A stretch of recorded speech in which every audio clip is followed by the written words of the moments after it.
Salut les amis, bon j'espère que vous allez bien. Aujourd'hui, nouvelle vidéo et je vais vous parler des changements d'habitude et en vous partageant deux, trois cas de choses que j'ai changées dans mes habitudes et essayer de vous apporter le maximum euh, d'outils pour que vous puissiez vous après vous les approprier à votre façon, à votre rythme, à vos goûts, bref, pour vous. Euh, le changement d'habitude, beaucoup de personnes assimilent ça comme étant quelque chose d'insurmontable et d'infaisable, ou en tout cas de très difficile. Et je peux comprendre parce qu'effectivement, un changement d'habitude va demander de l'effort, va demander un peu de temps. Et donc forcément, on a tous une notion du temps, ou en tout cas, on a tous un rythme de vie aussi qui est différent. Mais le problème qui se pose, c'est que on est majoritairement, et je l'ai été à un temps de ma vie, à ne voir que le changement d'habitude dans le sens où on est dans un temps de confort, on fait des choses simples qui nous paraissent pas compliquées parce qu'elles sont rapides, parce qu'elles sont bonnes en plus de ça, parce qu'on voilà, faut pas se le cacher, c'est bon ce qu'on mange quand c'est déjà préfait ou il n'y a plus qu'à chauffer ou alors à acheter. Euh, et se dire qu'on va devoir cuisiner, préparer, c'est juste déjà en soi une difficulté, une barrière à faire sauter. Mais je pense que les gens, et j'ai été le premier à vivre ça, mais je suis passé un peu à l'étape après, n'arrivent pas à concevoir qu'il y a des temps avant d'en arriver là. Il faut mettre en place des étapes. Moi, c'est ce que j'ai fait. J'ai réalisé des changements, mais par étapes, de manière progressive. Je n'ai pas fait subir à mon corps et à mon esprit un changement brutal. C'est ça qui fait que il y a des ruptures et vous ne tenez pas. C'est le fait que vous n'ayez pas accompagné votre processus de transformation, processus de changement d'habitude. Euh, Quand je dis changement d'habitude, je parle vraiment de profondément de changement d'habitude, c'est-à-dire votre comportement, votre vision et votre attitude, bien sûr, mais aussi vos actions. Je ne parle pas de remplacement d'habitude. Je m'explique. Quand je parle de remplacement d'habitude, je ne parle pas de celles et ceux qui vont simplement ne quasiment rien changer. C'est juste, par exemple, des gens qui vont acheter des plats pré-cuisinés en hypermarché, vont plutôt opter maintenant pour des plats dits sains, dits équilibrés. Finalement, il n'y a pas de changement d'habitude. Il y a un remplacement de contenu, mais il n'y a pas vraiment de changement dans le sens où il n'y a pas eu de processus vous emmenant à ça. Et puis, ce qui fait que vos réflexes sont toujours présents, vos anciens réflexes sont toujours présents, et donc la rechute peut arriver ou revenir très très vite. C'est-à-dire que le vrai changement profond n'est pas réalisé. Je ne sais pas si j'arrive à me faire comprendre. C'est en gros, je vais m'acheter, je sais pas, tel et tel plat industrialisé qui sont déjà, voilà, 2 minutes au micro-ondes. Là, je vais décider de prendre tel ou tel programme qui va proposer tel ou tel plat préfet avec des valeurs nutritionnelles de je sais pas quoi, que je vais chauffer aussi au micro-ondes. Résultat, effectivement, vous allez gagner en qualité nutritionnelle, certainement. Oui, ça va vous coûter. Et en même temps, derrière, de l'autre côté, est-ce que ça va durer? Je suis pas sûr. Et puis, qu'est-ce que vous avez réellement changé dans tout ça? Voilà. Alors, je veux bien entendre le fait que ça prend du temps, j'ai pas le temps, j'ai un rythme de vie qui est... Oui, je l'entends. Mais il y a un moment où investir sur soi, c'est aussi se donner la chance de pouvoir prendre du temps pour soi.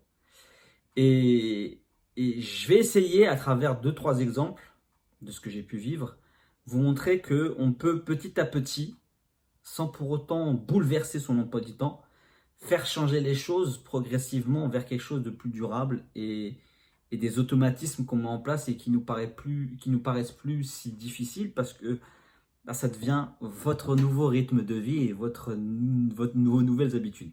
Je prends l'exemple de l'eau.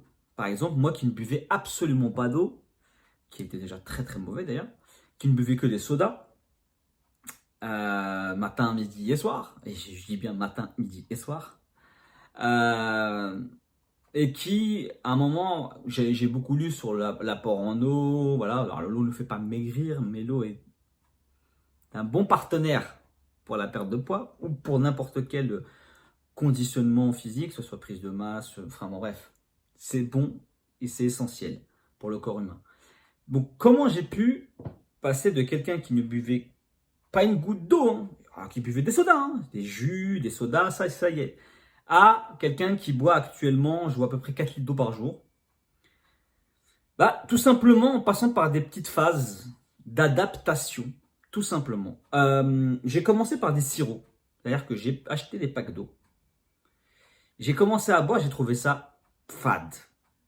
Ça me donnait pas envie, ça me donnait même plus envie d'aller manger ou même d'aller grignoter ou même d'aller boire des sodas en plus. C'était limite à la rigueur de me dire, c'était limite presque comme si plus je buvais, plus j'avais envie de boire du soda. Je me suis dit, c'est pas possible, il n'y a pas de logique. Qu'est-ce qui ferait que j'aurais peut-être moins envie de ça? Peut-être essayer de faire un mixte. Et en fait, je suis allé acheter des sodas, des sirops. Et je me suis dit, je vais ajouter un peu de sirop dans mes bouteilles d'eau. J'ai pas ajouté des quantités, voilà. J'ai juste ajouté ça. Et ça, en fait, ça a donné un goût, un arôme. Cet arôme-là, j'y ai adhéré. Et finalement, je me suis rendu compte au fur et à mesure, je buvais de plus en plus d'eau. Alors, certes, aromatisée au sirop. Sirop classique que j'ai fait basculer au fur et à mesure en sirop zéro.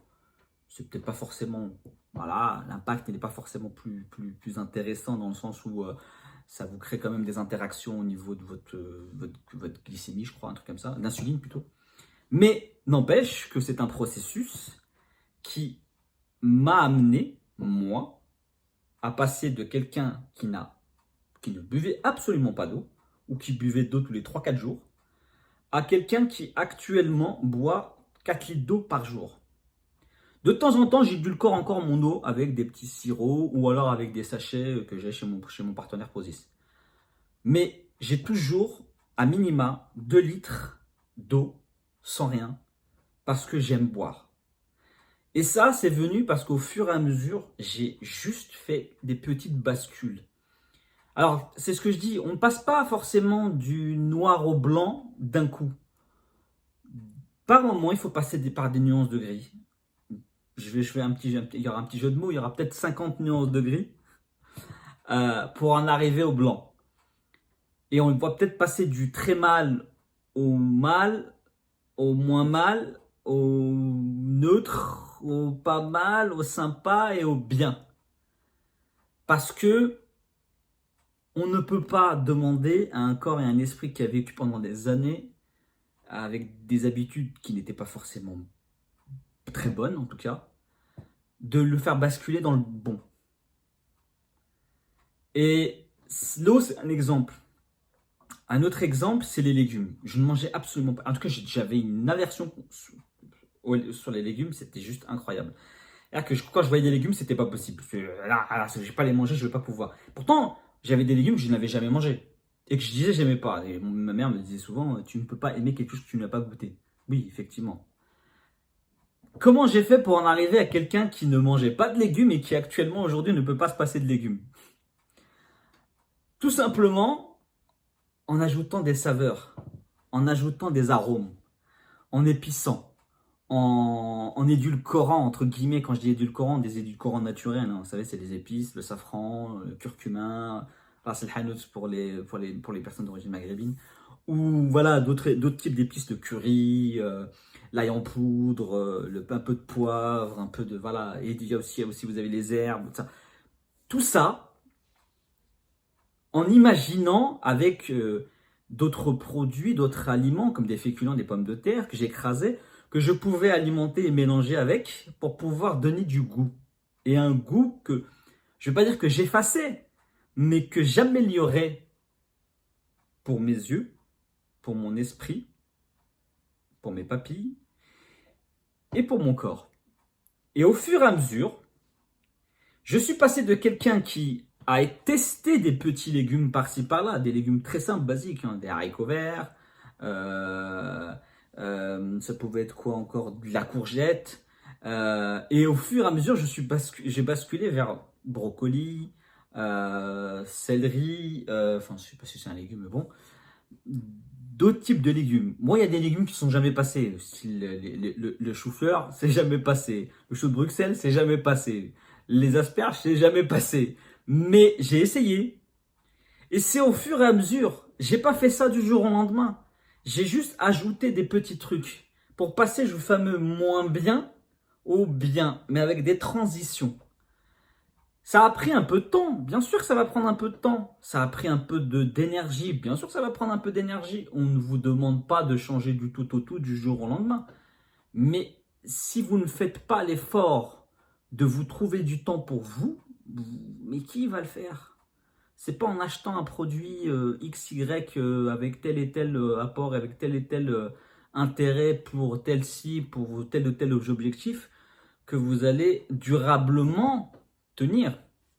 Vos habitudes actuelles, c'est celles qui vous font tenir actuellement, qu'elles soient bonnes ou moins bonnes.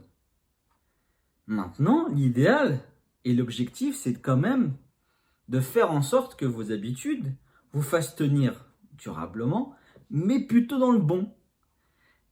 Et cette phase-là, il va falloir la négocier, il va falloir l'investir, il va falloir la travailler.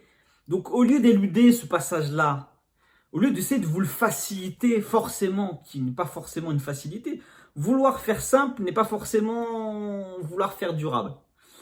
Donc prenez ce temps-là, prenez ce petit temps pour essayer, juste essayer des petits trucs. On ne vous force pas à tout changer, personne. En tout cas, ne vous forcez pas à tout changer. Juste créer des petites bascules.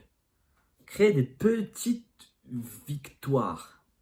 Juste pour vous permettre d'aller d'un point à un autre doucement.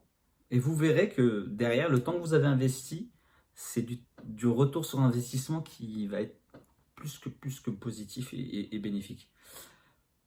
Ça, c'est deux situations. Qu'est-ce que je pourrais vous évoquer comme troisième cas de changement d'habitude? Les grignotages. Ça, c'est le truc que j'ai arrêté quasiment de manière assez sec et assez directe. Tout simplement parce que je me suis dit, le grignotage, c'est à la fois un phénomène émotionnel, je compensais quelque chose, et en même temps un phénomène d'apport que je n'avais pas suffisamment dans la journée, ou en tout cas un appétit que j'avais du mal à gérer parce que dès le moment je ne savais pas que j'avais faim, et d'autres moments je mangeais entre l'hyperphagie et la boulimie. Je me suis dit, quoi de mieux pour toi que d'essayer de t'instaurer des temps de prise de repas, mais pas trop éloignés, pas trop d'écart. Donne-toi peut-être manger toutes les 3 heures, histoire de. Ça permet à l'estomac un peu de se reposer et en même temps de savoir que dans sa tête, on va pouvoir manger dans 2-3 heures. Et je me suis dit, là, vraiment, le grignotage, c'était le seul truc que je voulais arrêter de façon très rapide. Pas le reste. Le reste, j'ai voulu le faire de manière progressive. Mais ça, pour moi, c'était quelque chose qui envahissait ma vie parce que je ne faisais que grignoter tout au long. C'était le vrai mal que j'avais. Le plus important, c'était le fait de ne pas avoir de structure d'apport. Je ne dis pas qu'il fallait absolument un petit déjeuner. Voilà, ça c'est après, c'est propre à chacun. Mais il me fallait absolument des apports sur des temps fixes à un moment donné de ma journée ou de ma soirée, qu'importe. Mais pas que ça soit quelque chose de continu, que mon système digestif mange et digère toute la journée, c'est pas possible. Parce qu'il ne peut pas se concentrer sur le repos, il ne peut pas se concentrer sur autre chose. Mon corps fait autre chose, a besoin de se reposer, mon corps a besoin de se régénérer, mon corps a besoin de faire autre chose que de digérer. Donc, stop. Mais un stop que j'ai manifesté par des actions en me disant qu'est-ce qui serait le plus facile pour moi pour stopper ça. Et en fait, c'était de manger toutes les 3 heures. Et j'ai vu que ça fonctionnait. Et ça a fonctionné très rapidement parce que j'ai plus d'envie de grignotage au bout de... Après, c'est propre à moi, hein. Peut-être au bout de 3 4 jours. Mais voilà, après, c'est propre à chacun. Mais peut-être parce que j'avais aussi les quantités qui étaient assez intéressantes, parce que je mangeais à ma faim. C'est-à-dire qu'en fait, je mangeais à me caler. Donc, j'étais pas encore à l'époque où je me disais il fallait que je perde du poids. J'étais encore dans cette époque-là de rééquilibrage, de changement d'hygiène. Et peut-être que c'est ça qui a fait que j'ai pu justement restructurer un peu mes apports journaliers. Et, euh, et depuis, c'est vrai que j'ai pas de... Ça fait quoi? Ça fait 6 ans. Je crois que j'ai jamais gros grignoté. J'ai pas souvenir d'avoir grignoté à un moment depuis 6 ans. Je sais que quand je dois manger, je mange. Je sais que 17 h, je vais manger. Je sais que 20 h, je vais manger. Je sais que... Enfin, voilà, une habitude. Une habitude. Je me suis instauré ça. Et puis j'ai gardé ça aussi pendant voilà, pendant les après, le sport et tout ça. Parce que... Une habitude. Alors, c'est propre à moi. Je vous dirai pas que c'est une recette sûre. Je dirais pas que c'est la solution. C'est à voir. Est-ce que c'est ça? Est-ce que parce que je sais aussi qu'à côté, je travaillais aussi sur mon rapport émotionnel à l'alimentation, comment j'affrontais mes émotions, comment j'affrontais mes problèmes, que je travaillais sur le fait d'arrêter de compenser ou de me récompenser, que je devais justement, à un moment, s'il y avait un problème, c'est qu'il y avait une solution. S'il n'y a pas de solution, c'est qu'il n'y a pas de problème. Donc c'est que c'était moi me, sur, me surchargeais de soucis. Ce travail, je pense il s'est mené sur 2 fronts. À la fois le front organisationnel et à apport physique, et à la fois sur le front émotionnel et psychique, sur mon rapport à moi et le rapport aux autres et le rapport aux situations conflictuelles. C'est aussi ça, je pense, qui a beaucoup aidé sur la partie grignotage, très honnêtement. Donc voilà, voilà. C'est à peu près ces 3 cas-là dont je voulais parler. Après le reste, c'est bon, le rapport au sucre. Je pense que j'essaierai de faire une vidéo sur ça. C'est un peu compliqué parce que c'est vrai que c'est pareil. On est toujours dans ce rapport fameux émotion. Le sucre, c'est du plaisir. Alors, le sucre, on en prend pour fêter des événements. On en prend parce qu'on n'est pas bien, parce que c'est un soulagement momentané. C'est un apport qu'on a supplémentaire qui nous soulage et nous fait du bien de l'intérieur, mais qui, à retardement, a des effets néfastes, entre guillemets, quand il est pris en excès ou voilà. Donc, je pense que j'essaierai de faire une vidéo sur ça sur un autre moment. C'est un peu compliqué comme sujet à aborder, mais et c'est vraiment très propre à chacun aussi. Comme pour le grignotage, comme je vous ai dit, c'est vraiment très propre à chacun. C'est question de rapport entre son psyché, ses émotions, voilà. Et c'est aussi les apports qu'on a. Est-ce on se rend compte de sa satiété, est-ce qu'on sait quand on a faim, quand on n'a pas faim. Ça aussi, c'est un accompagnement qui peut se faire par des professionnels, très important. Parce que l'hyperphagie, c'est une vraie maladie, hein. Je veux dire, c'est un trouble du comportement. Ne pas savoir quand on a faim ou pas faim, ça, on peut se faire accompagner pour essayer justement de trouver son rythme à soi. Et c'est pas genre, style, prends ton petit déjeuner, c'est le meilleur moment de la journée, c'est le repas le plus important de la journée. On arrête les idées reçues, les trucs commerciaux qu'on avait pendant la crise industrielle. Bon, bref, la révolution industrielle. Fallait relancer l'économie, donc c'est devenu le petit déjeuner, le moment le plus important, le repas le plus important. Voilà, il y a beaucoup de mélange de beaucoup de choses. Il y a des gens qui ne prennent jamais de petit déjeuner, qui vivent très bien. Et il y a des gens qui sont en jeûne intermittent, qui vivent très bien. Donc, à un moment, il faut aussi faire la part des choses et écouter son propre rythme et ses propres envies. Et c'est important. Bref, je m'égare sur le sujet. Je vais un peu plus loin. Voilà ce que j'avais à dire sur le changement d'habitude et les 3 exemples que j'ai un peu concrets de ce que j'ai pu vivre moi. Voilà, j'espère que cette vidéo pourra en aider certains et certaines. N'hésitez pas à mettre des commentaires si vous voulez, ou d'échanger, de discuter sur ça. Voilà, voilà, je vous souhaite je vous souhaite quoi? Non, mais non, je vous souhaite une bonne journée, une bonne soirée, ça dépend de l'heure pour laquelle vous allez voir cette vidéo, et je vous dis à la prochaine. 1, 2,